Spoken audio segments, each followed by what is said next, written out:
al sector informal. Entonces, luego que tenemos este modelo aumentado con el law enforcement endógeno, pues la pregunta es, bueno, ¿qué hacen las tasas impositivas? ¿Sí? Entonces, para la tasa de impuesto al ingreso, hay una región en la cual más impuestos hacen que la informalidad caiga. Y luego de cierto umbral ya ocurre lo que es la sabiduría convencional, que es que más impuestos implican que la informalidad suba. Y digamos que esto se relaciona un poco con esa paradoja que encontrábamos en los datos y les voy a mostrar a continuación.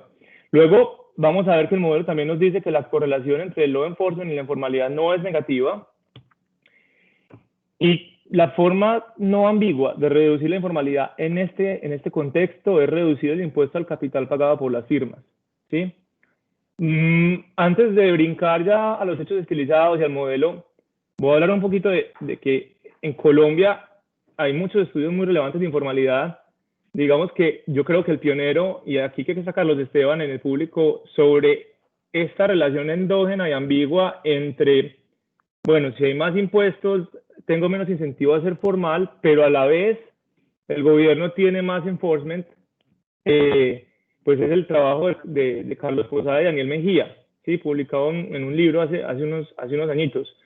Ese modelo, digamos que es un modelo muy bueno y motiva bastante lo que ocurre con ese modelo y sobre lo que queremos complementar acá, es que es un modelo donde lo principal es la mano de obra y hay unas dinámicas o más bien comportamientos estáticos de la política óptima que son un poco diferentes al modelo actual, en donde yo me enfoco. Otra cosa aquí, y es que yo no tengo en cuenta muchas cosas que han sido muy relevantes para explicar la informalidad últimamente. Por ejemplo, Catalina Granda y Franz Hamann y César Tamayo sacaron un paper hace poco bastante interesante sobre el efecto de las restricciones a ahorrar y las restricciones también a pedir créditos. Y cómo relajar estas restricciones básicamente lo que hace es dirigir ahorro a sectores formales y a la vez también incentivar que los agentes puedan pedir prestado de manera formal y pues crece el sector formal. Eso no lo hago acá, eso es definitivamente un camino bastante interesante porque es uno de los motivos por los cuales la productividad es más bajita en el sector informal y es no tener acceso al crédito. Entonces no tienen una óptima asignación de capital, pero digamos que lo que quiero decir acá es que me voy a enfocar en el enforcement y los impuestos relacionados al stock de capital. ¿Ok? Bueno, vamos a hablar de los hechos entre países.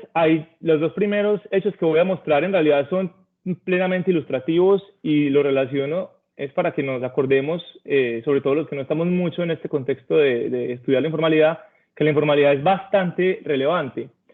En el eje izquierdo de la primera fila de gráficos, o sea, los gráfico 1 y gráfico 2, en el eje vertical lo que tenemos es el porcentaje del PIB que es informal, hecho estimado con medidas indirectas o métodos indirectos por Leandro Medina y Frederick Schneider. Aquí tenemos como 199 países, pero pues el mensaje aquí es cuando cogemos el PIB per cápita del año 2016 en el eje horizontal o el producto en términos reales, el promedio, perdón, entre el 91 y el 2016, la relación entre la informalidad y el producto per cápita es inversa. Y está bastante documentado que la informalidad es uno de los principales frenos al desarrollo económico. Los dos gráficos de abajo muestran exactamente lo mismo, simplemente que aquí ya estamos cogiendo una medida más directa de informalidad, que es el porcentaje de la mano de obra que es informal con datos del Banco Mundial. Esto simplemente es para motivar el hecho de que es bien importante entender los determinantes de la informalidad. Nada nuevo, pero pues para que lo tengamos en mente. Cuando pensamos en la calidad de las instituciones, también está muy claro. Entre mejores sean las instituciones, menor es la informalidad en los países. ¿Sí? Hay más compliance, hay más reportes, hay menos incentivos a estar en la economía, digamos, dual o la shadow economy, como le decimos a la informalidad también en otro contexto. Dos medidas simples de eso, como la primera nos muestra en el eje horizontal la eficiencia judicial y la segunda, el control de la corrupción, también tiene unas correlaciones muy fuertes, negativas, con la informalidad. Eso es para decir que, digamos que cuando pensemos en el enforcement, como esa probabilidad de que lo cojan a uno, operando informalmente, es difícil que la paradoja de que más enforcement nos genere más informalidad o no nos genere menos informalidad venga por el lado de las instituciones, porque está muy claro esa relación que hay entre instituciones e informalidad. Y ahora me quiero enfocar en estos dos hechos entre países, con todos los datos, con datos de tarifas de impuestos. Esto no es recaudo, esto es tasas impositivas, digamos, de jure. Esto es basado en los datos de Carlos Begg y Guillermo Bulentin, en donde en la primera gráfica tenemos en el eje horizontal el impuesto al ingreso, ¿sí? De cada país. Y en la gráfica vertical tenemos el tamaño de la informalidad como porcentaje del PIB, ¿sí?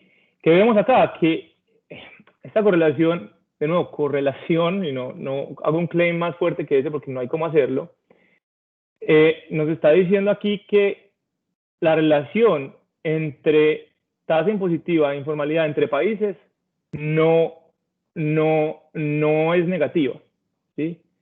Perdón, no es positiva. O sea, no es que a más impuestos pareciera verse más informalidad. Controlando por un montón de cosas. Si no hicieran regresiones, tampoco ocurre. O sea, hay un paper reciente, se me olvida los autores, pero están en Economic Systems, donde esto lo muestran bastante estilizado con unos ejercicios econométricos bien robustos. Sí, y ahora vuelvo a ese paper. García Santos es uno de los autores, se me olvida el otro. La gráfica de la derecha nos muestra que bueno, estas líneas de regresión al final del día no nos dicen mucho, pero lo que nos dice esta dispersión tan alta es que no hay una relación clara tampoco entre los impuestos corporativos y el tamaño del sector informal. Entonces esto, de alguna forma, como les digo, si uno controla por otras variables, sigue pasando lo mismo. Si uno acota el número de países por nivel de desarrollo, pasa lo mismo en los países emergentes como el nuestro, países pobres también. Y entonces es un poco paradójico, ¿sí? Y quiero como explicar eso por qué puede pasar. Luego, lo que hago es usar datos, microdatos del Banco Mundial, que tiene la World Bank Enterprise Survey, donde ellos hacen una pregunta de cuánto les hacen auditoría de impuestos a cada firma por año. Esta encuesta, más o menos, encuesta cada país, en los datos que está para 2 o 3 años disponibles. Entonces lo que yo hago es construir una simple medida de firmas auditadas sobre el total. Alguien puede sacar la preocupación de que estas firmas de alguna manera tienen un registro para que el Banco Mundial llegue a ellas, pero bajo otros criterios no necesariamente son formales, incluso se pueden categorizar dentro de la encuesta. Hay otra encuesta que es solo para Brasil, por ejemplo, que tiene firmas informales y cuántos son auditadas, y el número de la World Bank Enterprise Survey es súper similar. Y aquí lo que se encuentra es que entre más porcentaje de firmas inspeccionadas, en otras palabras, más law enforcement, según la definición mía, pues no se ve una correlación negativa con la informalidad, que es lo que uno quisiera esperar acá. Aquí cambio la medida a frecuencia de inspecciones al año, pero pues de nuevo, estos dos gráficos no muestran algo significativo. Entonces esto, en conjunto con la paradoja de los impuestos, sugieren que hay una relación un poco como enredada entre enforcement y tasas impositivas que quiero racionalizar y a la vez vamos a ver cómo un modelo que racionalice esto también nos ayuda a, digamos, replicar mejor el tamaño relativo del sector informal y ya podemos pensar en políticas impositivas. Entonces, esto es con respecto a la motivación y a los hechos estilizados de la informalidad. De nuevo, quiero enfocarme en estos dos, y es que pareciera que hay una relación un poco extraña entre tasas impositivas e informalidad, al igual que law enforcement. En este punto es bueno parar 10 segundos a ver si hay alguna pregunta o algo antes de ya pasar al modelo. No sé si alguien tiene alguna pregunta.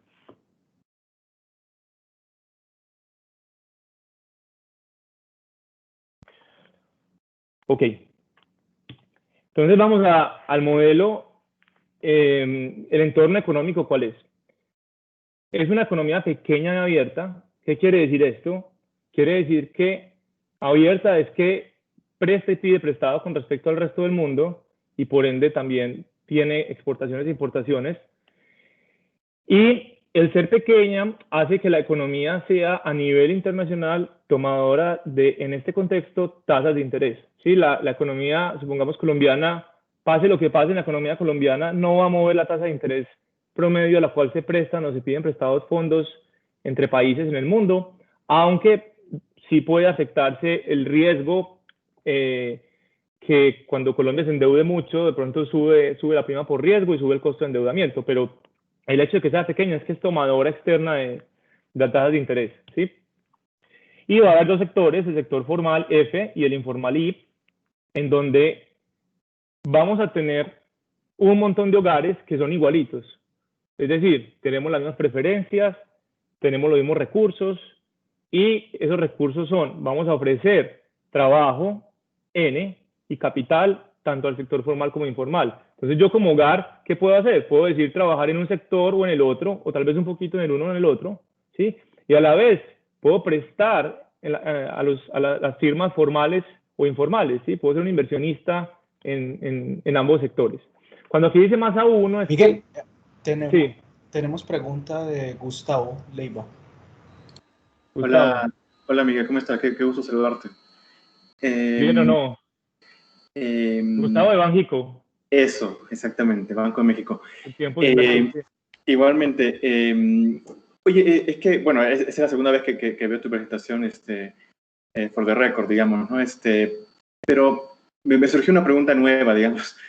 En comparación, digamos, o sea, este slide con lo anterior, que es la parte de evidencia empírica, ¿qué nos hace, digamos, o qué te hace, digamos, pensar que lo de economía pequeña y abierta es clave? O sea, por ejemplo, en ese grupo hay países, esto es una característica clave, común en los países, por ejemplo. Pequeña y abierta, me dijiste. Sí, pequeña y abierta, ¿no? O sea, Bolivia es pequeña, abierta no sé tanto comparado con, no sé, Colombia, México, por ejemplo, ¿no? Entonces, pienso un poquito en el salto de la parte empírica, que está bien motivado, y luego la parte teórica, es decir, el primer bullet, ¿no? Esa característica, cuán transversal es, digamos, importante para entender. O sea, si por ejemplo fuese el caso que encontrásemos en tu muestra de países tanto economías pequeñas y abiertas y poco abiertas, uno diría, bueno, entonces de repente no son importantes, ¿no? Obviamente el tema abierto es un tema relativo, ¿no? Claro, Pero claro. esa es mi Sí, pregunta. esa pregunta es una muy, muy buena pregunta, Gustavo, y no la discutimos en México. Y la respuesta tiene dos partes. La primera es, la muestra de países son, digamos que todas son economías, al menos desde el punto de vista de compararlas con lo que el Fondo considera, Monetario Internacional considera economías pequeñas, pues son todas economías pequeñas. No está Estados Unidos, no está Japón, no está Alemania, no está China, etcétera. Que sea pequeña y abierta, o sea, la segunda parte de que sea abierta va a importar mucho en el modelo, porque les voy a mostrar más adelante que el stock de capital en cada sector lo que hace es acomodarse para machear la tasa de interés internacional en estado estacionario. Si la economía fuera cerrada en este modelo, no haría un buen papel en replicar el stock relativo de capital que observo para Colombia, porque se ajustaría muy rápido las tasas de interés, y eso es lo que pasa de hecho con los salarios. Ahora, es cierto que hay economías con alta informalidad, pequeñas y no necesariamente abiertas, o al menos con muchas distorsiones a los flujos de capital, en donde tal vez un contexto de economía cerrada es mejor. Para ese subconjunto de economías, como decías, Bolivia, que no conozco muy bien el caso, el caso boliviano en ese sentido, pues tal vez un modelo de economía cerrada con otros factores como fricciones financieras y eso podría ser más adecuado. Pero esa es la motivación principal. Por un lado, que el subconjunto de economías principalmente son pequeñas, y por otro lado va a ser un mecanismo clave a la hora de ser capaz de hacer un match entre el capital formal contra el informal. Ok, gracias. Una pequeña subpregunta ahí. Pero entonces, por ejemplo, cuando tú dices que en esas regresiones en los gráficos, por ejemplo, el trade openness estaba como control ahí, por ejemplo. Sí, el grado de comercio como exportaciones más importaciones sobre el PIB. Es una de las variables de control. Ah, perfecto. El paper de todas maneras, yo lo hago como un anexo solo para mostrar que aún así se mantiene la relación, pero siguen siendo correlaciones. Pero este paper de García Santos, y se me olvida el nombre del coautor del Banco Central de Turquía, en Economic Systems, hace esto bastante bien a través de diferentes metodologías y muestra algo muy similar. De hecho, ese paper lo conocí yo gracias a un referí y soporta como estos hechos estilizados de una manera un poco más formal a nivel econométrico. Vale, gracias. A ti. Bueno, entonces el sector informal no está regulado, y el que no está regulado, ¿qué quiere decir? ¿Y por qué está entre comillas? Hombre, no quiere decir que se pueda vivir de manera anárquica, simplemente que hay law enforcement, pero es imperfecto. Imperfecto es que la probabilidad de que uno lo pillen siendo informal no es 1, es menor a 1. Y esta probabilidad es endógena y sube de acuerdo a qué tan grande es la firma informal, el sector informal en capital, y qué tanto recursos están invirtiendo el gobierno en hacer el enforcement. La firma formal, porque la economía pues tiene una firma formal representativa, paga impuestos al capital y al trabajo. Este TW incluye lo de los parafiscales. Y los hogares tienen un ingreso formal que paga impuestos, que es TY. Digamos que en Colombia, cuando los trabajadores formales, claro, uno le pagan y parte en realidad parte del ingreso, supongamos de la mano de obra, está distribuido entre la firma y el trabajador. Entonces, esto trata de capturar eso. De manera exógena, o sea, aquí no vamos a explicar por qué se supone que el beneficio de trabajar en el sector formal es que la productividad es mayor en el sector formal que en el informal, Z.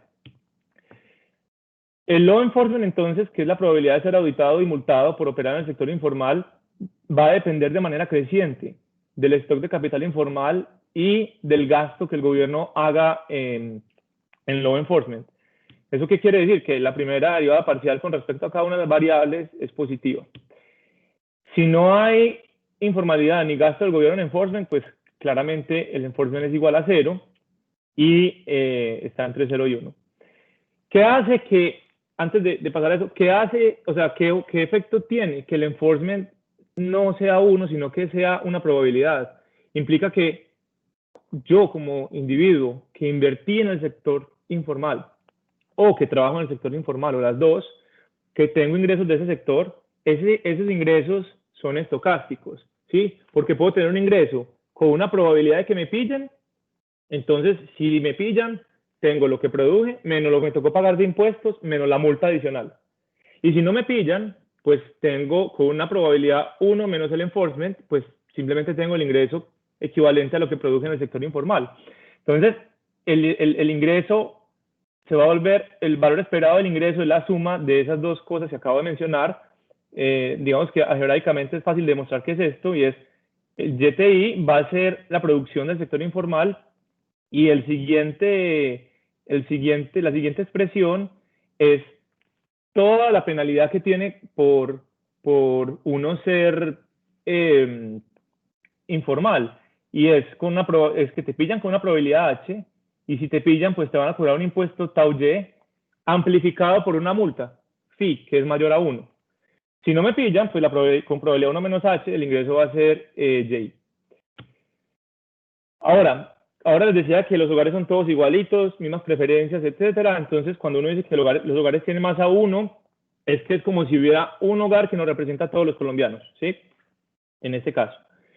¿Qué hace el hogar? Va a escoger de por vida cuánto va a consumir en del bien producido en el sector formal, en el sector informal, cuánto va a trabajar en cada sector, cuánto capital va a invertir en cada sector y cuánto deuda va a tener con respecto al resto del mundo, o al revés, cuánto le va a prestar al resto del mundo, ¿sí? ¿Para qué? Para maximizar la utilidad de la vida. Para la gente aquí que no está muy en economía, la utilidad para nosotros no es el profit de las empresas. Para nosotros la utilidad es una medida un poco abstracta de satisfacción, que es mayor cuando hay más consumo y es menor cuando uno trabaja más, porque pues uno quisiera más ocio y consumir mucho más, pero hay un trade-off entre las dos cosas. Entonces, se consume con esta función de utilidad que combina el consumo y el trabajo de esta manera, con preferencias bastante estándar, y lo que hace el hogar es que consume un agregado del bien formal e informal. Es como, hágase de cuenta que uno solo consume un plato de comida, pero la comida tiene dos ingredientes, que es el bien formal y el informal, y uno simplemente decide cocinarlos en la casa y los compra los dos afuera, ¿sí? Entonces, esto es el agregador estándar de una función SES, donde el parámetro A es en las preferencias que tanto voy a preferir consumir bien formal y el otro es que tanto voy a preferir el bien informal. Una forma artificial y rápida de obtener un sector informal positivo, incluso si los impuestos fueran cero. La mano de obra puede repartirse entre los dos sectores, formal e informal, y ¿a qué está sujeto el hogar como restricción presupuestal? Entonces, el primer renglón de la restricción presupuestal nos dice en qué se gastan los hogares el ingreso en el periodo T, ¿sí? En el consumo del bien formal o el bien informal. Como son bienes un poco diferentes, P es el precio relativo entre el bien informal y el formal, para que todo nos quede en las mismas unidades. Lo mismo pasa con la inversión, ¿no? Se puede invertir en los dos sectores y la deuda que los hogares aquí contraen con respecto al resto del mundo hay que pagarla cada periodo. O sea, es una deuda que la madurez es un año, supongamos. Entonces, si yo tenía deuda del periodo pasado, hay que pagarla en el periodo T. ¿De dónde salen los ingresos para eso? Pues miren, primero de trabajar, es decir, N en el sector formal, o cuánto capital invirtió el hogar en el sector formal. Ese capital rinde una tasa R, la mano de obra paga un salario W y a eso se le quitan los impuestos tau Y. O del ingreso esperado del sector informal, que es lo que vimos en esta diapositiva. Este ingreso esperado colapsa simplemente en esta expresión PTYI, que es el ingreso esperado del sector informal, el cual cae en la medida que sea mayor el enforcement, impuestos la multa, pero el enforcement va a tener una no linealidad con los impuestos. También puede pedir prestado al mundo a una tasa QT, como 1 sobre 1 más R, y recibe una transferencia del gobierno. Entonces, esto es bastante estándar, ¿sí? Aquí lo único importante es entender que el hogar tiene en su ingreso una dualidad entre ser formal e informal, pero esa dualidad no es únicamente dada por los impuestos, sino por el enforcement que implica ser informal. Si el hogar... Miguel, qué pena, te pregunto una cosita. Andrés. En este modelo Sí. Entonces no hay desempleo y los salarios son flexibles. Correcto. En este modelo yo no analizo el desempleo y como tú dices, los salarios son flexibles. Entonces, en equilibrio, los salarios de los dos sectores van a ser iguales. En realidad el salario, como la firma formal paga impuestos al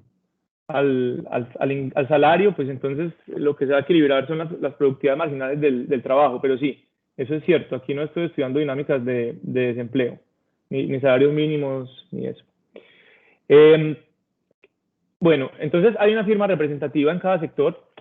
Para el sector informal, es simplemente los hogares directamente producen y producen con una tecnología de constant return to scale, ¿no? Que es, pues si yo doblo el capital y el trabajo a la vez, doblo el producto final.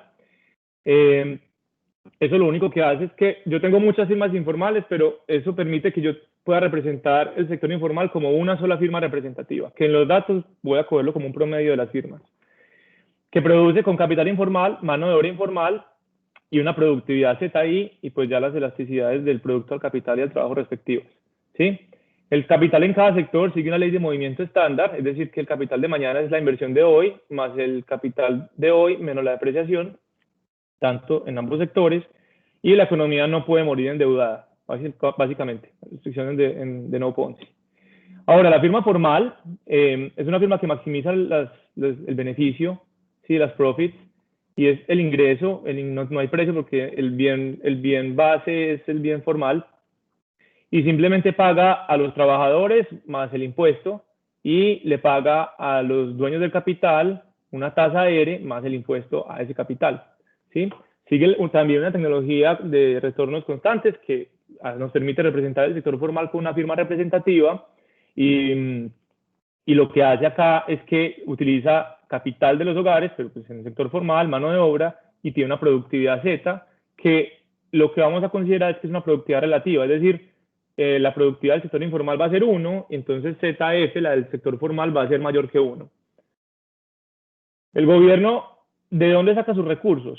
Saca sus recursos de dos cosas. El primer elemento de esta ecuación, que es el recaudo, va a ser lo que confisca y lo que multa al sector informal. Y los otros tres elementos son todos los impuestos que recauda de que las personas trabajen en las firmas formales más el ingreso de los hogares. Si todos los impuestos fueran iguales, pues es como si los hogares pagaran doble por su capital y trabajo. Y se gasta ese recaudo en una regla de presupuesto balanceado, es decir, el gobierno se endeuda, o en la tecnología del enforcement, que es G, o en darle una transferencia a los hogares. La tasa de interés del mundo simplemente es estándar y es 1 sobre Q, va a ser igual a la tasa de interés bruta que los colombianos pagamos, o la economía pequeña abierta paga por su deuda externa, y es la tasa internacional que es exógena, más una prima por riesgo. Entre más endeudado esté con respecto al nivel de largo plazo, pues más es la prima por riesgo. Bueno, el gobierno, como les decía, ahora para limpiar el mercado, para vaciar los mercados, el gobierno tiene dos tipos de ingreso, uno que es todo lo que viene del sector formal y otro de confiscar el sector informal. Para volverlo formal hay que multiplicarlo por el precio relativo, y pues la suma de esos dos nos va a dar todo el gasto público. Esto es solo un truco para que todo nos quede bien, no nos quede sobrando nada. Y ya lo que tenemos es que en equilibrio la oferta de bienes formales va a ser igual a la demanda de bienes formales, lo mismo por el lado del sector informal, y uno puede incluso hablar de las exportaciones netas. No es un objeto de estudio en este modelo. Tenemos un poco de tiempo, entonces quiero irme a la optimización. Aquí los hogares, cuando maximizan, lo que van a hacer es que van a tener una utilidad marginal del consumo en cada bien, y al final del día eso se va a equiparar depende de la mano de obra que esté buscando, la mano de obra, el ingreso por la mano de obra del sector formal, que es este acá a la derecha, que está reducido por los impuestos, o del sector informal. Notemos que si bien la tecnología, el law enforcement, afecta el capital, también afecta el ingreso esperado en la mano de obra, ¿sí? Porque como el capital y el trabajo son complementos, es una imperfectos, es una pena adicional. Trabajar más en el sector informal me sube la probabilidad de que me cojan y me sube el ingreso por el trabajo. Lo mismo va a pasar con el capital.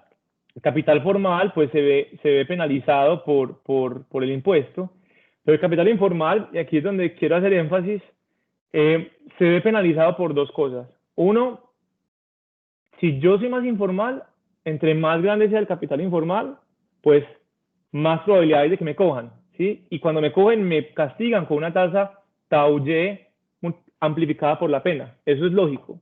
Pero hay un castigo adicional que esto trae, y es el hecho de que mañana, porque cuando uno escoge el capital de mañana, o sea, la inversión de hoy, de que mañana también haya más probabilidad de que me cojan, ¿sí? Si esto no existiera, lo que pasaría es que habría más incentivos a tener capital alto en el sector informal. Entonces, artificialmente lo que el modelo está generando acá es, o mecánicamente es, que las firmas informales sean pequeñas, ¿sí? Que no haya mucho incentivo a subir mucho capital en las firmas informales.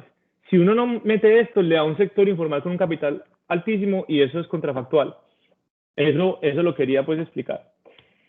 Entonces, recapitulemos el modelo en cuanto a intuición simple, ¿sí? Vamos a explicar nuestro objeto de estudio, que es el tamaño relativo del sector formal con respecto al informal, o al revés. Por ahora pensemos formal a informal. Se saben los datos que hay mucho más capital formal que informal, ¿sí? Así haya mucha informalidad, pues las grandes empresas tienen mucho capital, etcétera. Entonces, ¿qué es lo que explica este ratio formal-informal? Entonces, la intuición del modelo es muy simple. Si sube el enforcement, simplemente pensemos que sube el enforcement por un motivo X, lo que hace es que cae la productividad marginal del capital en el sector informal. ¿Cuánto producto informal hago por una unidad adicional de capital? Es menor que antes, porque con más probabilidad me van a coger, entonces cae el ingreso esperado en el sector informal, ¿sí? Pero estamos hablando aquí de estado estacionario determinístico, pero la tasa de interés no se ajusta. Como la tasa de interés no se ajusta, ¿y por qué? Porque en estado estable va a ser igual a la tasa del mundo. Entonces lo que va a pasar es que, dado que la productividad marginal del capital cayó, para que la productividad marginal del capital vuelva a subir, si fue que el enforcement subió, entonces hay que bajar el capital, ¿sí? Si yo tengo menos capital, tengo más potencial producto para hacer. Entonces hay que bajar el capital, y eso lo que hace es que recupera la tasa marginal, la productividad marginal de capital a su nivel inicial, ¿sí? Entonces, el ratio de capital formal al informal sube. Entonces, lo que hace el modelo es, como les decía ahorita, hacer un ratio de capital formal e informal más alto del que habría en ausencia de law enforcement. El papel del gasto público es literalmente subir el enforcement. Entonces, ¿uno qué tiene acá? Cuando uno recapitula el modelo, uno tiene que, en el lado izquierdo, si supongamos que yo cambio una variable que es totalmente exógena, el impuesto al ingreso. ¿Sí? El impuesto al ingreso en este modelo es clave porque es el impuesto que está relacionado tanto al ingreso formal de los hogares como al informal vía la multa, ya que la multa es proporcional al ingreso. ¿Sí? Entonces, cuando sube el impuesto al ingreso tau Y, pues lo que va a ocurrir es que claramente voy a querer tener menos capital formal, es menos productivo el capital en el sector formal. Entonces, eso es una fuerza que hace que baje el capital formal relativo al informal, ¿sí? Pero a la vez, cuando sube el impuesto, sube el recaudo, que es esta parte derecha. Cuando sube el recaudo, sube el enforcement y sube el tamaño relativo del capital del sector formal. Entonces, eso lo que hace es que si tengo dos fuerzas opuestas, va a generar un tamaño máximo del sector formal, o en otras palabras, un tamaño mínimo del sector informal, y un impuesto que para ciertos rangos baja la informalidad y para ciertos rangos la sube. Ok. Hasta aquí hay alguna pregunta más del modelo. Ya voy a hablar de cómo el modelo se relaciona con los datos. Hola, ¿cómo está, Miguel? Yo tengo una pregunta. La distribución de probabilidad que sigue H, ¿cuál es? Ya te la voy a... ¿Cuál es tu nombre? Perdón, me lo voy Marcos a... Salazar. Sí, gracias por la pregunta. H como tal no es una distribución. H es una función que tiene que estar entre 0 y 1 y va a ser exponencial, ¿sí? Exponencial bivariada. Lo que es una distribución es el enforcement, pero si uno piensa en el enforcement en realidad es binomial, ¿no? Porque usted o lo pillan o no lo pillan. Simplemente que aquí lo que estamos endogenizando es esa probabilidad P de la distribución binomial y sigue una función exponencial. Se las muestro en la calibración, pero me parece una pregunta muy válida. Gracias. Listo. Entonces, el propósito del modelo es que, o sea, nosotros los economistas lo que hacemos, o los macroeconomistas, es, venga, miremos este modelo que tanto es capaz de hablarnos un poquito de los datos, y si se acerca bien, pues ya podemos hacer experimentos de política pública a ver qué pasa. Entonces, lo que yo quiero es que el modelo, sin hacer que directamente vaya a replicar el tamaño relativo del sector formal con respecto al informal en términos de capital y también de producto, el modelo lo haga lo más cercano posible, ¿sí? Sí voy a calibrar un parámetro para que replique la mano de obra relativa entre los sectores, que para Colombia en el momento de hacerlo era como 50%. Entonces, el punto aquí es, pucha, bueno, ¿y cómo disciplinamos el modelo para que haya datos de capital? Frank Hamann y Luis Fernando Mejía, yo creo que nos enseñaron a todos a usar la encuesta de microestablecimientos para este propósito en su paper, que también es un capítulo de un libro. Y la encuesta de microestablecimientos, de microdatos, tiene 33.000 firmas y podemos medir los activos, aquí en este caso en el año 2016, calcular el valor agregado, es decir, como si fuera el PIB de cada sector, identificar firmas formales e informales. Entonces es una encuesta bastante rica que tiene un par de problemas, ya enseguida lo voy a mencionar, pero pues a pesar de ello es un buen acercamiento. Digamos que es de las mejores encuestas que conozco en esto, no superior, sin embargo, al Censo Económico de México, que tiene ya todo el universo entero. Pero enseguida hablo un poquito de la comparación con México. La base de datos entonces nos permite clasificar las firmas formales e informales siguiendo a Julio Leal de su paper de Review of Economic Dynamics y Santiago Levy y también Francis y Luis Fernando. Lo que hacemos acá es decir que es una firma informal y es una que no está registrada, no tiene récord de contabilidad y no paga seguridad social. Uno podría definir diferentes categorías de informalidad y es si se cumplen dos de esas condiciones o una, digamos que los resultados son robustos a eso. Lo que quiero aquí es asegurarme de que haya la mayor, como no haya ambigüedad en definir qué es una firma informal. El problema de esta base de datos es que es con firmas con menos de 10 trabajadores. Entonces, claro, el universo completo de producto en la economía, aquí no estamos teniendo en cuenta firmas muy grandes, como si estuviera un mercado segmentado, que son microestablecimientos. Si tuviéramos todo el mercado completo, pues lo que pasaría en los datos es que el ratio de firmas formales al informal sería más grande. Eso no cambia los resultados. Voy a enfocarme en esto porque pues, es lo que tenemos. No cambiaría la lógica del modelo, simplemente cambiaría resultados cuantitativos en cuanto a impuestos óptimos. Pero bueno, de todas formas, 80% de las firmas al menos son de este tipo. Según los datos de Medina y Snyder, es un tercio del PIB. Según Bill Maloney del Banco Mundial, también alrededor del 80% de las firmas informales tienen menos de 9 trabajadores. Entonces, digamos que es un acercamiento que es válido y es un esfuerzo que el DANE ha hecho por muchos años ya para hacer un tracking de un conjunto de firmas que tienen pues este tipo de características. Entonces, ¿cuáles son los principales momentos o para las variables clave que vamos a estudiar? El tamaño relativo del sector formal con respecto al informal, tanto en capital como PIB. Esos son los dos primeros momentos. ¿Sí? KF sobre KI nos da en promedio 3, o sea, el sector formal es 3 veces más grande que el informal en promedio y en mediana. Lo mismo en cuanto al PIB, digamos, al valor agregado de cada sector, el formal es 2 veces mayor al informal. Esto es el porcentaje de mano de obra formal con respecto al total, es 51%, que en ese año era el mismo que el de la encuesta integrada de hogares, entonces eso es algo bueno. Y ya los parámetros de la función de producción, la elasticidad del producto con respecto al capital en el sector formal es 30% y la mitad para el sector informal.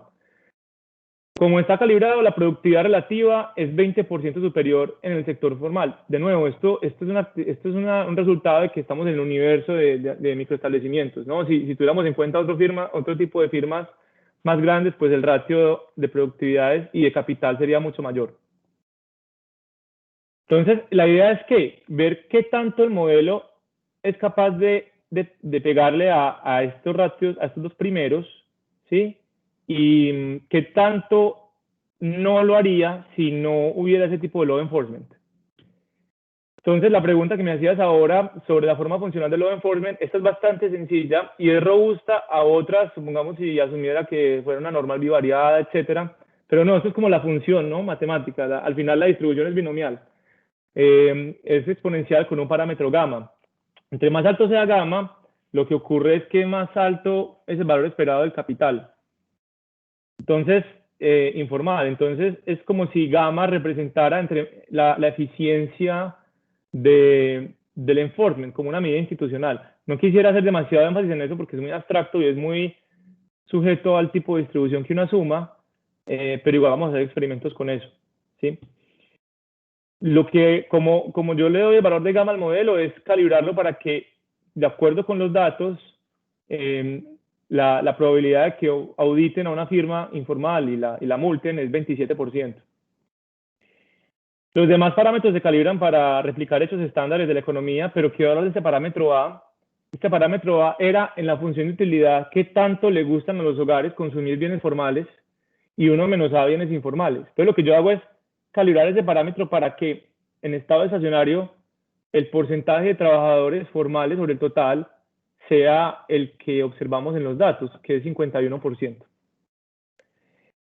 Y el resto de parámetros son de la literatura, incluyendo las tasas impositivas, de un trabajo es del Banco de la República, de varios autores, con el cual hay unas tablas impositivas bastante claras para salarios y capital pagado por las empresas, y luego se puede mapear con la función de producción a la tasa impositiva de los ingresos.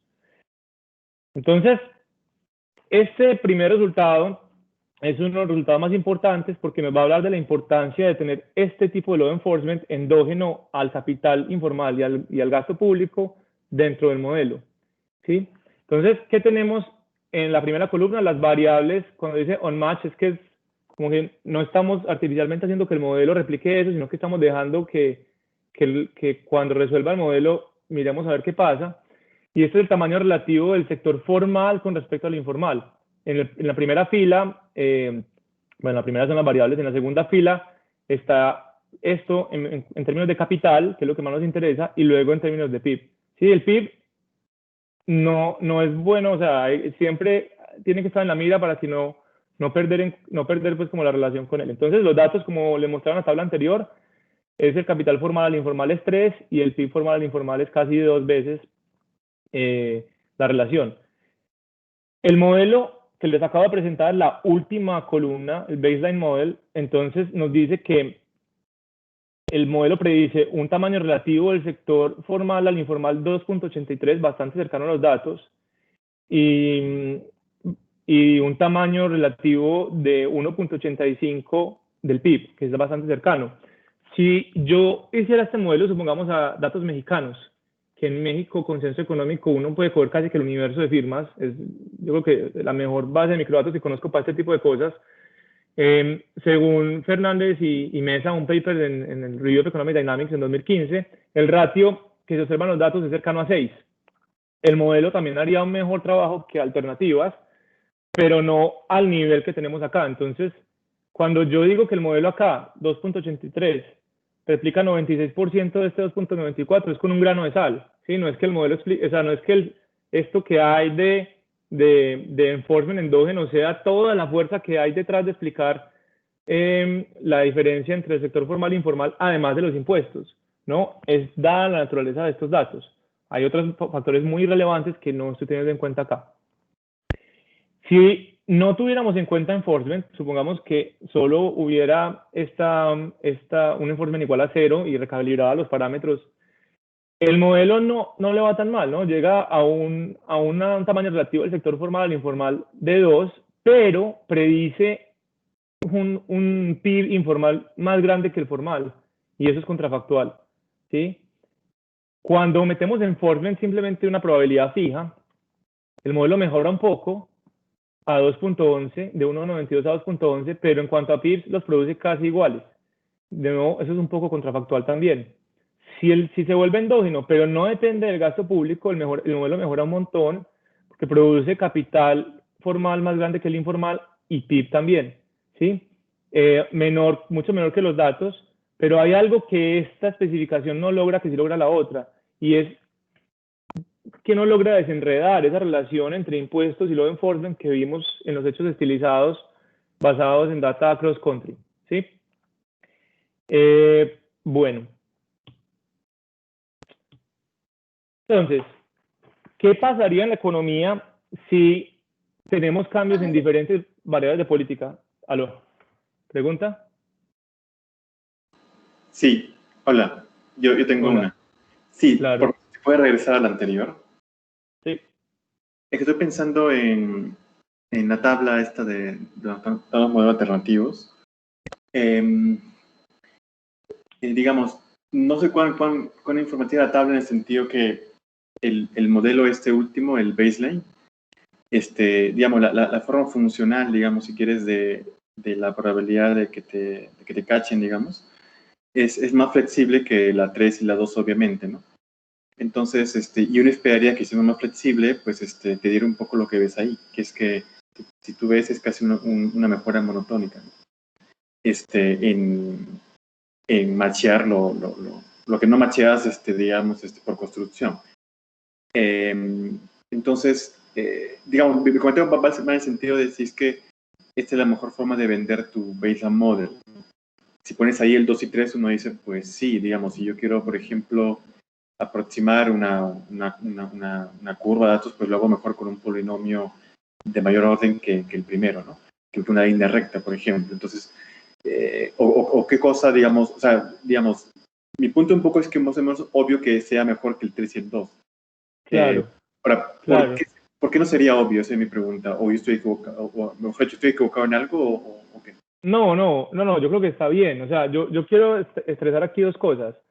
Con respecto al modelo 3, la forma funcional es la misma que la del baseline model, simplemente que ya no depende del gasto público, ¿sí? Y lo que vamos a ver ahorita en el experimento que sigue es que el gasto público es clave porque es una fuerza que empuja hacia arriba el enforcement, lo cual disminuye la productividad del capital informal, más que si no hubiera ese gasto público, entonces hace que caiga más aún el capital del sector informal que cuando no hay gasto público. Pero la forma funcional es exactamente la misma.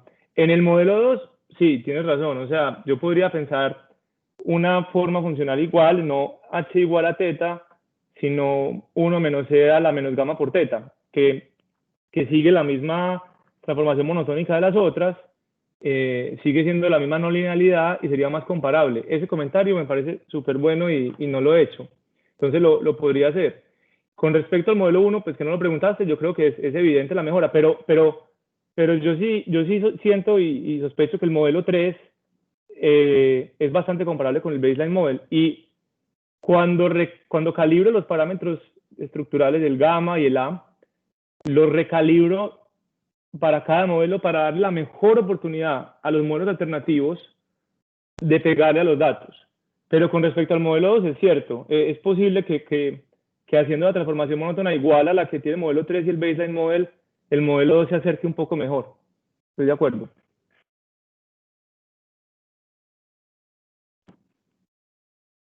Vale, gracias. Listo. Ok, entonces ahora los experimentos son bastante sencillos, pero ilustrativos. Ahora, de nuevo, estamos parados en la economía colombiana, pero pues uno puede pensar un grupo de economías como economías que son similares, pero difieren entre 100 parámetros, ¿sí? Asumiendo que tiene estas características parecidas. Este primer gráfico de acá es como el más relevante aquí. Aquí lo que voy a hacer es voltear el ratio de observación para que sea más claro, donde lo que hay en el eje vertical es el capital informal sobre el formal, ¿sí? O sea que entre más grande, más alta la informalidad, entre más bajito, más bajita la informalidad. Y en el eje horizontal lo que hay es la tasa impositiva del ingreso, ¿sí? El ingreso del hogar, que es la misma tasa que afecta a la multa de operar de manera informal. Entonces, claro, aquí ya lo que obtenemos es un rango para el cual mayor tasa implica menor informalidad. Entonces, este rango es el que, digamos, es un claim que yo hago que racionaliza lo que vimos en los datos y el motivo por el cual lo hace es que subir más los impuestos va a subir más el recaudo, como se ve en la gráfica que estoy mostrando con la manito. Sí, aquí el eje vertical es el recaudo del gobierno, que al final, como es presupuesto balanceado, es el mismo gasto. Y ese recaudo se maximiza y luego de que ya no es máximo, pues ya lo que ocurre es que más tasas de impuestos sí generan la relación que normalmente conocemos y es que más impuestos al ingreso generan más informalidad, ¿sí? Entonces, esta relación, esta segunda gráfica que estoy hablando es una curva de Laffer, ¿no? Donde hay un impuesto óptimo, donde óptimo es el que maximiza el recaudo y a la vez minimiza el tamaño de la informalidad en términos de capital. Si el objeto de estudio fuera PIB, sería lo mismo, ¿sí? Aquí no cambia la relación. Algo interesante que es una mecánica de la economía pequeña abierta, y es que más tasa de impuesto, que es las últimas dos gráficas, lo que hacen es que disminuyen el capital en ambos sectores. O sea, el tamaño relativo está cambiando es porque cae uno más o menos que el otro, ¿sí? Claro, porque los impuestos están haciendo que caigan las productividades marginales.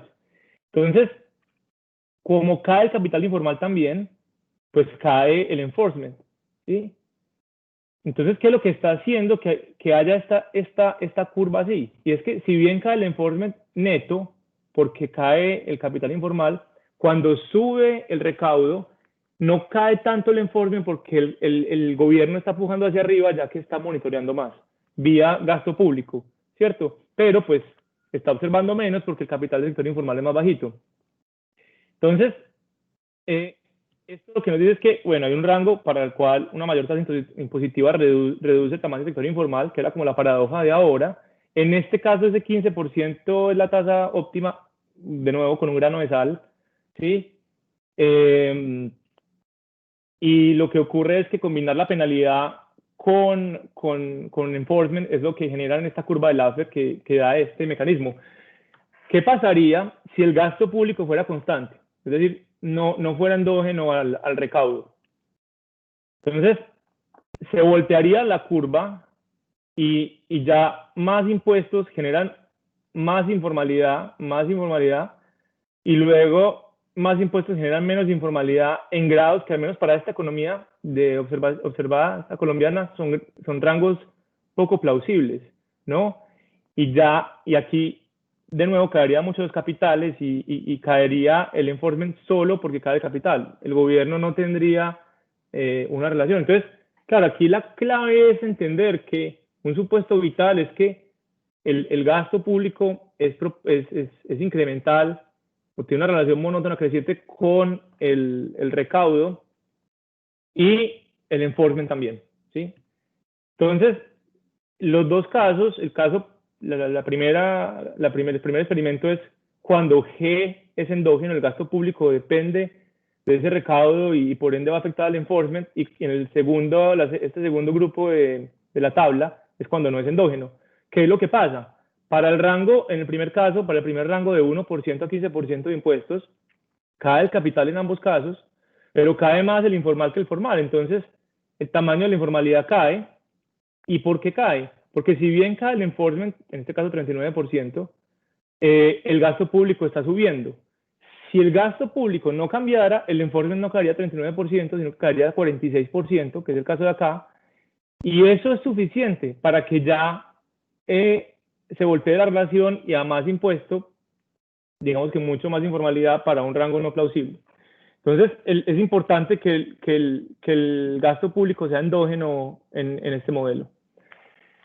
Otro experimento pues, de interés es cuando sube la tasa impositiva al capital pagado por las firmas. Y esto es una mecánica clara. Es una tasa que solo paga la firma formal, como está construido el modelo y lo que, digamos, observa uno en la autoridad que audita y multa, que es como este brazo armado de la DIAN, la UGPP creo, sí, es que este impuesto no es un impuesto que se cobre directo al capital cuando se multa a una firma informal, es más al ingreso. Entonces, como estamos asumiendo que este impuesto solo afecta a las firmas formales, claramente, menor impuesto al capital, pues va de manera no ambigua a disminuir el tamaño de la informalidad, ¿sí? Aumentar el PIB y, claro, cae el recaudo a menor impuesto y sube el recaudo a mayor impuesto, ¿cierto? Entonces, sin duda alguna, si el impuesto al capital de las firmas es menor, pues va a caer la informalidad en este modelo. Esto es todo lo que acabo de decir. Ahora, no voy a hablar del impuesto al salario, pero no es porque no sea importante, sino que el impuesto al salario en este modelo, como decía ahorita Andrés, es una economía sin fricciones laborales, los salarios se equilibran súper rápido. Entonces, cuando el impuesto al salario se mueve, la mano de obra flota muy rápido entre sectores y no va a afectar mucho el tamaño relativo del sector formal e informal en términos de capital y de PIB. Entonces, no quiero detenerme ahí. Por temas de tiempo voy a brincar al impuesto, a incrementos en gama. Antes de hacerlo, como estamos aquí en un seminario para Colombia, y la pregunta que se le puede venir a muchos en la cabeza es, uy, pero un momentico, en la reforma que hubo en 2000 en Colombia con respecto a los parafiscales, hay una evidencia súper robusta de que esa reforma fue súper efectiva en disminuir la informalidad, ¿sí? Cuando cayeron los parafiscales disminuyó la informalidad y yo estoy de acuerdo, ¿sí? Yo creo que hay una edición completa de economía del Journal de la CEA que está dedicada a eso. Claramente esa evidencia, casi toda micro, está súper bien hecha y bien argumentada. El punto aquí no es que esa evidencia esté mala. El punto aquí es que, ojo, que en un contexto con estas características específicas, seguir bajando continuamente el impuesto a los ingresos formales no necesariamente nos va a llevar a seguir reduciendo sistémicamente la informalidad. Incluso puede llevar a incrementarla, ¿sí? Entonces, ese es el mensaje de los experimentos anteriores. Dicho eso, no quiere decir que no haya aún espacio para seguir reduciendo este tipo de cargas impositivas. Yo creo que sí lo hay, ¿sí? De nuevo, como les decía ahora, aquí el impuesto al ingreso se puede mapear en parte como el impuesto pagado por las firmas. Entonces, claro que puede que haya un espacio para seguir reduciéndolo, pero no es un espacio infinito y ya tienen que entrar otras cosas a jugar. Por ejemplo, este experimento 4. ¿Qué tiene este experimento 4? Y es subir la eficiencia gamma. Este parámetro gamma, como decía ahorita Gustavo, tiene toda la razón. Esto es súper sensible a la forma funcional del enforcement.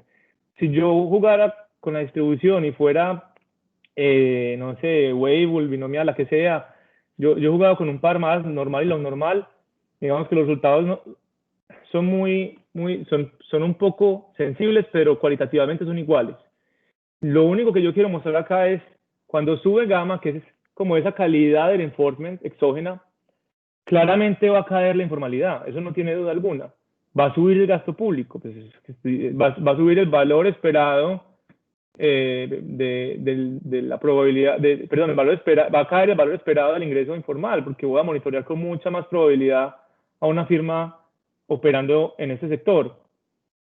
Entonces, eso hace que suba el enforcement, cae la productividad marginal del capital informal y vía mano de obra también va a caer la del formal. Pero, ¿qué pasa aquí? Y esta variable acá, que es el PIB, el producto, va a caer un poco, no mucho. O sea, si esto lo escalara de 0 a 0.5 sería casi que una línea, pero no va a incrementarse.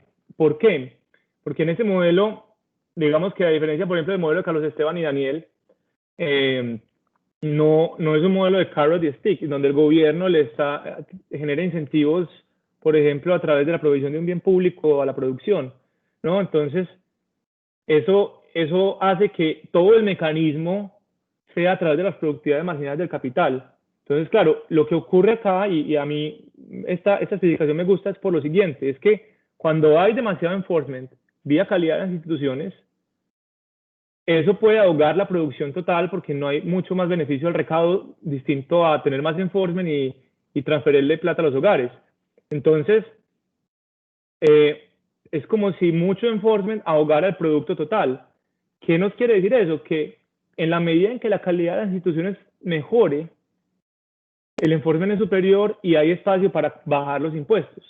En los impuestos de equilibrio, si hiciéramos un ejercicio en donde el gobierno optimizara cuáles son los impuestos, van a ser menores en la medida en que su calidad institucional sea superior. Y es interesante porque Colombia ha hecho un esfuerzo bastante fuerte en los últimos años de tratar de mejorar muchísimo su auditoría y su tecnología de monitoreo, ¿sí? Entonces, esto es como lo que acabo de mencionar.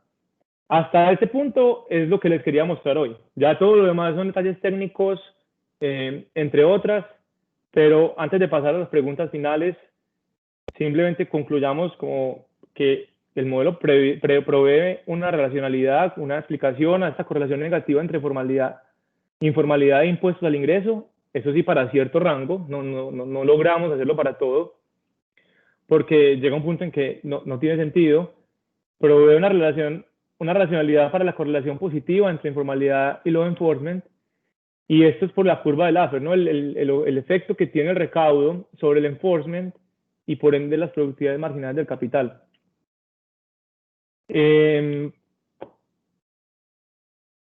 Entonces, en este ambiente, no necesariamente bajar el impuesto al ingreso reduce la informalidad. O sea, bajar el impuesto forever no necesariamente genera eso. Sí lo hace bajar el impuesto al capital pagado por las firmas. Y algo que quiero estresar acá bastante, y sobre todo a la luz de los papers recientes, en economías como las nuestras hay muchas fricciones del mercado, ¿sí? de muchos tipos. Costos altos de entrada, costos altos de salida, no están estudiados acá y se han demostrado ser interesantes. Eso es lo que estudia Franz y Luis Fernando en su paper. Como Catalina, César y Franz lo hacen en su reciente paper, las fricciones financieras para esto son bastante relevantes.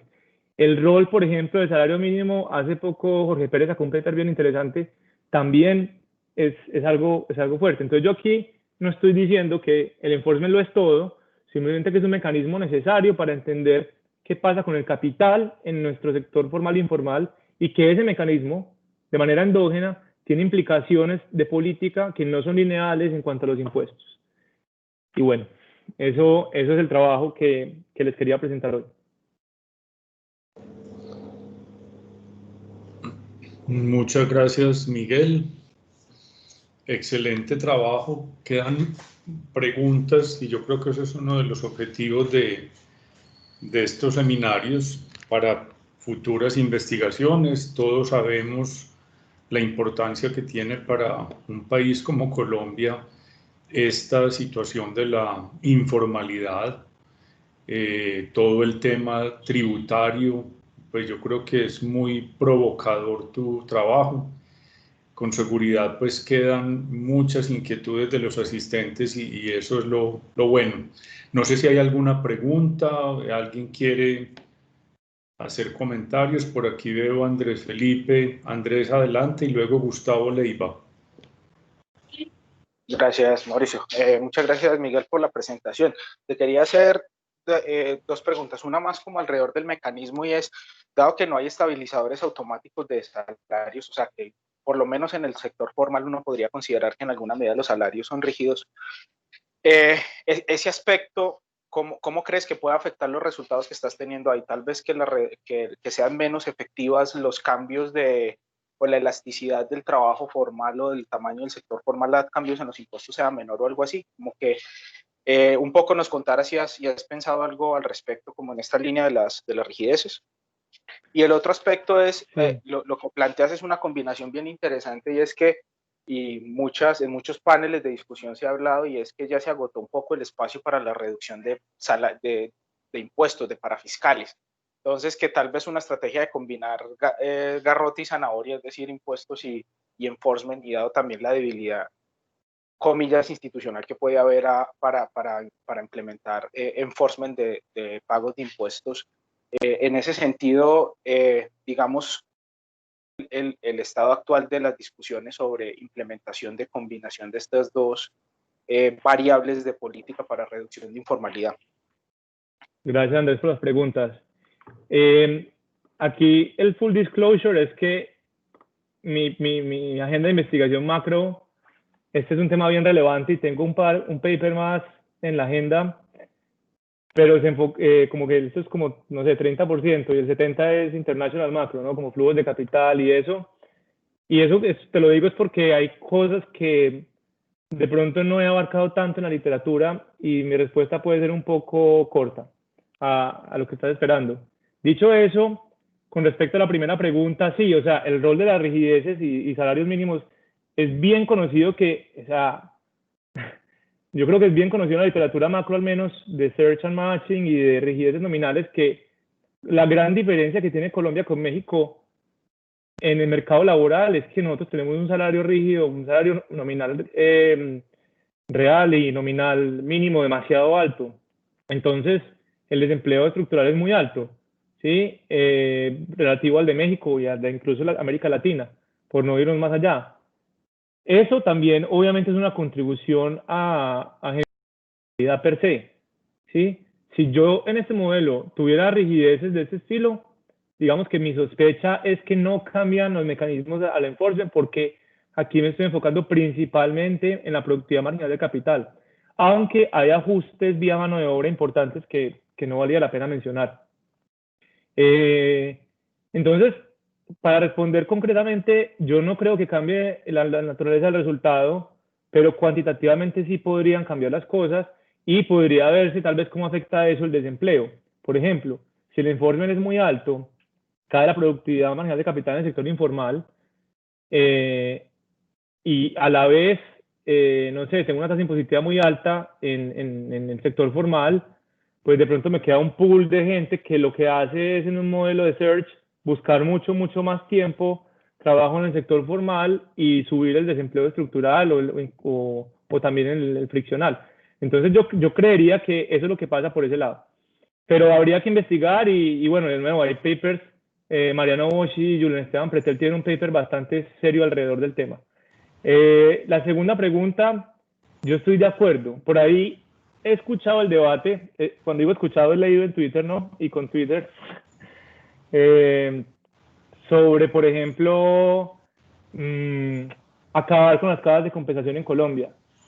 Yo creo que todos los debates hay que darlos, pero la invitación de este tipo de frameworks es hacerlos a la luz de equilibrio general, porque es muy difícil, o sea, las evaluaciones de impacto me parecen espectaculares, pero a la vez me parece que es difícil evaluar todo lo que puede pasar en la economía con eso. Entonces, claro, aparte de ese debate, yo creo que hay muy poco espacio para bajar impuestos, y ahora con lo que se nos viene y como está la pandemia, mucho menos de cara a minimizar la informalidad. Entonces, dadas las rigideces que hay en el mercado, ¿en qué fricciones podemos trabajar? Sí, más monitoreo, sí, menos costos de entrada y salida. Las fricciones financieras, por ejemplo, la gente tiene muchos problemas de colateral. Entonces, el gobierno como garante podría funcionar o no, que es lo que hemos hecho, pues lo que ha hecho Chile ahora en la crisis y creo que Colombia también, y ha funcionado bastante bien para evitar salida de firmas formales del mercado, etcétera. Eso es lo que yo creo para la segunda pregunta, Andrés. Muy bien, Gustavo, y luego Sergio Serna. Sí, tengo yo dos preguntas. Bueno, la primera tiene que ver con el primer par de experimentos. Creo que era con el modelo, primero era el modelo, segundo era con el gasto constante. Y en los dos casos vi que, si recuerdo bien, que la relación entre el tamaño, el KI sobre el KF, ¿no? Con respecto a la tasa, era no monótono, ¿no? Simplemente que se daba vuelta, ¿no? En el primer caso creo que era una U y el otro es una invertida. Entonces, digamos, en principio, no me acuerdo bien el rango de los ejes, ¿no? Pero me parecían que eran tasas más o menos razonables. Entonces, mi pregunta es, uno tiene que concluir a partir de ahí que entonces el G puede ser constante porque, digamos, en ambos casos hay una razón que es no monótona, ¿no? Con respecto a la tasa de impuestos. O cuál debe ser la conclusión ahí, porque a mí me pareció que entonces esos dos primeros ejercicios, experimentos, nos dirían que puede ser, digamos, puede tener la función esta H o puede ser constante. Total, sí, de acuerdo. Esa es una que me quedo. Y la segunda es, digamos, un problema que puede existir, ¿no? Alguna gente puede decir, ok, entonces todo depende del rango de impuestos, ¿no? Si estás por encima o por debajo del impuesto óptimo. Y es un poquito de poesía de los datos porque luego qué es óptimo para México, qué es óptimo para Colombia, está un poquito, o sea, uno no observa eso y habría que ver un poquito eso. Entonces, un poquito siempre, digamos, lo que siento que alguien te puede pedir eso y va a ser un poquito complicado ahí tratar de justificar con datos, ¿no? Porque habría que calcular por fuera qué cosa es óptimo, qué cosa no es óptimo. Y eso sería. No, muchas gracias, Gustavo, por esto y por todos los comentarios. Este paper ya ha mejorado, gracias a ti, y lo va a volver a hacer. La primera pregunta es, el ejercicio de que el capital sea constante nos genera una U invertida y relaciones, como decías, plausibles, en el sentido en que para un rango igual pasa lo mismo, más impuestos, más impuestos, menos informalidad, y luego lo contrario. Pero en el caso de Colombia, lo que ocurre ahí, y si lo llevamos si lo calibrara al menos para un grupo de 12 países que lo he hecho con todos los parámetros, es que da una relación así para rangos de impuestos que no se ven. O sea, el ingreso, rango puro, ingresos puros de 35, 40%, en el caso de G constante. Entonces, cuando G es endógena, se acerca mucho más a los datos en ese rango de impuestos de política. Pero en segundo lugar, lo principal es que cuando G es constante, no no frena el efecto negativo que tiene sobre el enforcement la caída en el capital informal, ¿sí? Y eso tampoco es lo que se ve. Lo que se ve es que el gasto público tiene un elemento o un porcentaje que lo que hace es estarse dedicado a subir el enforcement. Entonces, claro, si cuantitativamente, que es tu pregunta, tu segunda pregunta, yo me fuera a preocupar mucho por cada uno de los puntos para obtener el número óptimo, ¿sí? Como dice Enrique Mendoza, ¿no? Que él le gusta tener un número. Podría pasar que un gasto público constante sea el que se acerque más a los datos. Yo diría, al menos con los datos que yo conozco, para 2 economías emergentes, de las cuales pues tengo datos en América Latina, no. Estaría muy alejado, al menos en este modelo. Si de pronto le agregara otras cosas, tal vez cambiaría el contexto. Pero no sé, de pronto una economía de Europa del Este podría permitir unos rangos de impuestos mucho más altos y ahí sí un gasto fijo no sería problema. Sí. Muy bien. Gracias. Como el tiempo se nos está acabando, tenemos 2 preguntas, una de Sergio Serna y luego Catalina Granda. Adelante, Sergio. Buenas tardes para todos. Miguel, quería preguntarte, yo estoy haciendo una tesis de maestría en desarrollo humano acerca del fenómeno de precarización del empleo, que es relativamente nuevo. Quería preguntarte si tú tienes algunas bases o cómo has influenciado la precarización en la informalidad. ¿Y cómo se define precarización? Precarización se define más que, pues, está más relacionada con el sector formal, con temas de inestabilidad, vulnerabilidad, ese tipo de temas, pero mi cuestión es cómo el sector informal pues se influye por el fenómeno de precarización en el sector formal. Ya. Bueno, Sergio, gracias por la pregunta. Sí, no soy muy experto en estos temas de recursos humanos per se, administrativos, pero voy a tratar de responder de la mejor manera. En las firmas hay, no sé si la palabra precarización me gusta, porque precisamente la existencia del sector informal implica que no es solo un colchón, sino que es una decisión endógena de las personas de que les puede ir mejor ahí que en el sector formal. Y uno de los motivos por los cuales les puede ir mejor ahí es porque de pronto la carga impositiva es muy alta en el formal, o es muy difícil montar una firma formal, o tal vez es muy difícil, si no le va bien, pues quebrarla, ¿no? Etcétera. Con respecto a la palabra precarización, primero que se me viene a la mente es que los salarios sean por debajo del óptimo, y el óptimo lo da la oferta y demanda del mercado. Y para que eso ocurra, lo que tendría que pasar es que las firmas tengan mucho poder de mercado en el mercado laboral, ¿sí? Y eso pues pasa, claro que pasa, ¿cierto? Eso pasa en Estados Unidos en los 90 con las cadenas de comida rápida, ¿cierto? Ya ha cambiado. Entonces, por ese motivo, subir los salarios mínimos lo que hizo fue antes mejorar el empleo, contrario a la teoría económica. Entonces, cuando ocurren las circunstancias, creo que se exacerba el tamaño de la informalidad en economías que tienen enforcement imperfecto. Pero al menos para mí, para la literatura que yo manejo, a eso es lo que yo entiendo como precarización, porque ya hay otras cosas que si se salen de la ley, que no te paguen prestaciones, que la firma formal no te pague la salud, etcétera, ya lo que está pasando ahí es que el trabajador de una manera miope no está demandando o no está saliéndose de la firma o está de facto siendo informal, ¿cierto? Eso es. Muy bien, Catalina, adelante. Bueno, muchas gracias, Miguel, por tu presentación. Muy interesante el trabajo. Creo que va a abordar luces importantes acerca de este tema, pues que está cogiendo mucho, pues recientemente está cogiendo más impulso en la agenda en Colombia, en la agenda de investigación y en la agenda de políticas. Como decía, yo tengo como unas sugerencias en términos de artículos. Uno que podría ayudarte como a contextualizar esa relación negativa entre impuestos e informalidad, que es un artículo que ya tiene unos añitos, es un trabajo de que fue publicado en el Journal of Public Economics en el 2000, de Eric Friedman. Eso, el de Eric Friedman, Simon Johnson, Daniel Kaufman y Pablo Zoido Lobatón.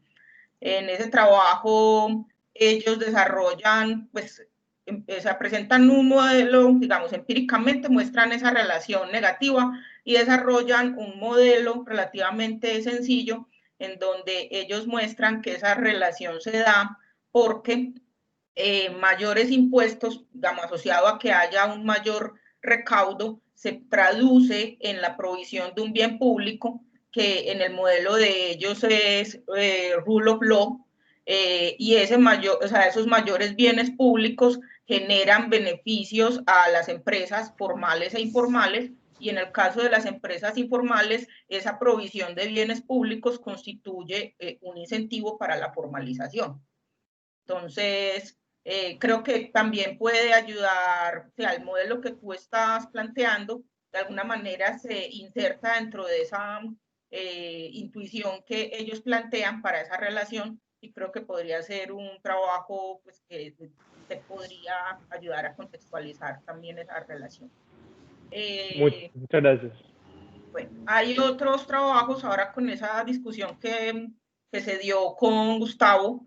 Este autor, Gabriel Ulicea, ha trabajado recientemente algunos modelos en donde se miran esas distintas formas de informalidad, pues, o esas distintas visiones de la informalidad, digamos, la visión de De Soto, la visión parásita de la informalidad, y otras formas de, pues, o otras motivaciones para la informalidad, y él mira cómo todas esas distintas acciones, como por ejemplo disminuir los costos de entrada o aumentar los costos de monitoreo, pueden incidir en que aumenten unas formas de informalidad o se reduzcan otras, y creo que también puede ser de mucha ayuda, pueden dar luces también para el problema, la pregunta que tú quieres abordar.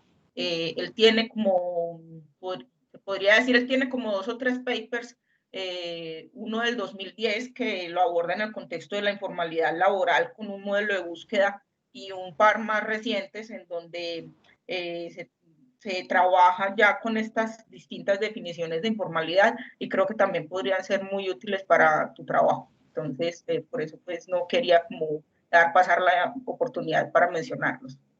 De lujo, Catalina. Muchas gracias. Conozco bien el primero, muy en línea con el de Economic Systems que mencioné ahora. Los de Gabriel no los conozco tanto y los voy a revisar. De muchas gracias, y tu trabajo ha sido bastante inspirador para el mío. No, muchas gracias.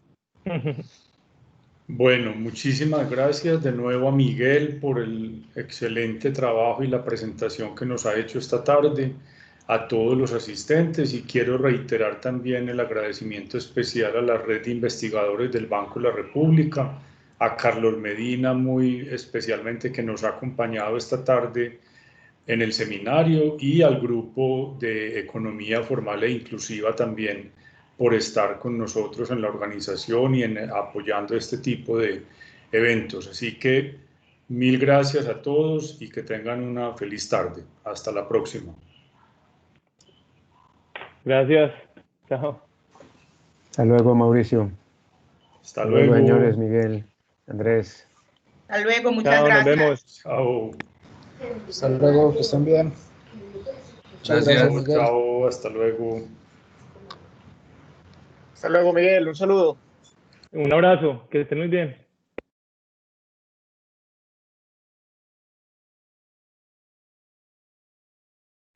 Hasta luego y muchas gracias. Chao. Gracias.